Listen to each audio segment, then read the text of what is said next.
Alkene का क्या मतलब होता है, इसके अलावा एल्केन की प्रॉपर्टीज़ क्या होती हैं और एल्केन के कुछ एग्जांपल्स क्या होते हैं, ये आज की इस वीडियो में सीख लेते हैं। एल्केन जो है वो सैचुरेटेड हाइड्रोकार्बन्स होते हैं जिनमें कार्बन और हाइड्रोजन के ही एटम्स पाए जाते हैं, यानी कि alkanes are saturated hydrocarbons consisting only of carbon and hydrogen atoms. They contain single covalent bonds between the carbon atoms and follow the general formula CnH2n+2। यानी कि जो एल्केन्स होते हैं उनमें सिर्फ कार्बन और हाइड्रोजन ही पाए जाते हैं और इनके बीच में जो बॉन्ड होता है वो कोवलेंट बॉन्ड होता है जो कार्बन और हाइड्रोजन के एटम्स के बीच में होता है और इनका जो जनरल फॉर्मूला है वो इस तरीके से होता है CnH2n+2।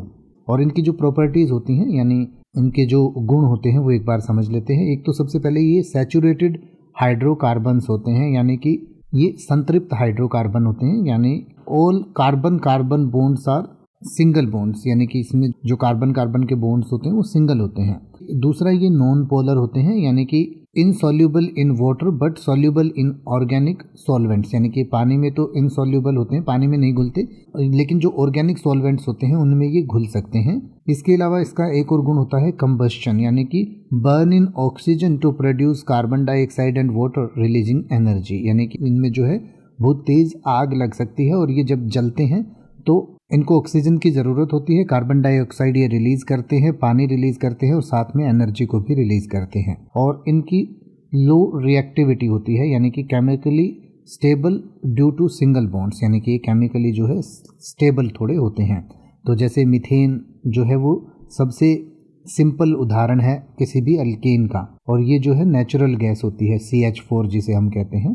फिर इथेन होती है, प्रोपेन होती है, ब्यूटेन होती है, तो ये सब जो है गैसेज हैं जो अल्केन के उदाहरण हैं। तो इसके बारे में और डिटेल से अगर आप पढ़ना चाहते हैं तो आपकी स्क्रीन पर दिया गया है और वीडियो के डिस्क्रिप्शन में दिया गया है, आप पढ़ सकते हैं और इसको और बेहतर तरीके से समझ सकते हैं। अब आप किसी भी वर्ड का मतलब हिंदी और इंग्लिश में YouTube पर सर्च कर सकते हैं, आपको मेरी वीडियो मिल जाएगी जिसमें आप बिना किसी फालतू बकवास के सीधा उस वर्ड का मतलब समझ पाएंगे। तो ऐसी ही वीडियोस को देखते रहने के लिए चैनल को सब्सक्राइब करें और बेल आइकन को प्रेस करें।